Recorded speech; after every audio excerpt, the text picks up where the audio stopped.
Hey guys, this is Dr. Hub. In case you haven't subscribed, please do subscribe for updates. Normal versus the abnormal grief. So let's look at the normal grief.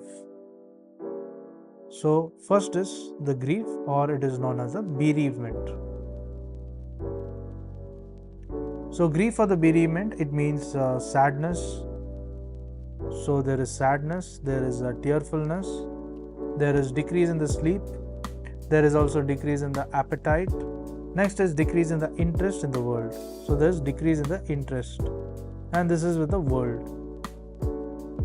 Next is the symptoms. It is wax or wane. So if you look at symptoms, it becomes wax or it is wane.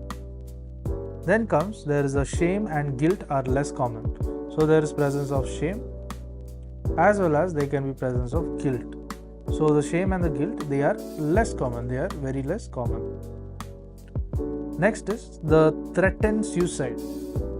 So threatened suicide is often less. So the threat of suicide.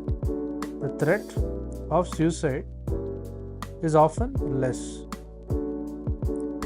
Then the symptoms can last up to 1 year. So if you look at the symptoms, it lasts up to 1 year and usually return to the baseline level of functioning within the 2 months. So it returns to the baseline, and this will be within 2 months. Next is treatment. It includes a supportive psychotherapy. So if you look at treatment, it includes the supportive psychotherapy.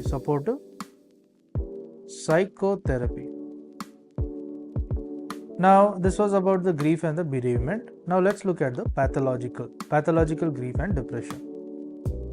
So we will focus on the pathological grief as well as the depression.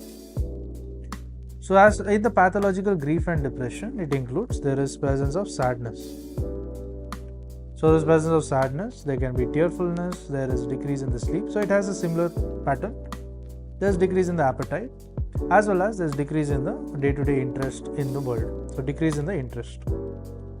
So the next one will be the symptoms, pervasive and the unremitting. So there are some symptoms.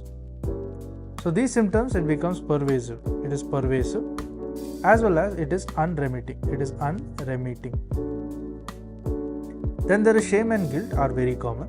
So there is presence of shame, there is presence of guilt. This becomes very common. These are common.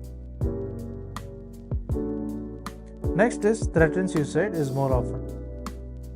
So they threaten suicide. So there is threat of suicide. This becomes more common. And the symptoms continue for 1 year or more. Whereas in terms of grief, it was up to 1 year. And the symptoms, it continues for 1 or more years. The patients do not turn to the normal functioning in terms of the pathological grief or the abnormal grief. So they are not normal. They do not return normal. So normal return is not seen.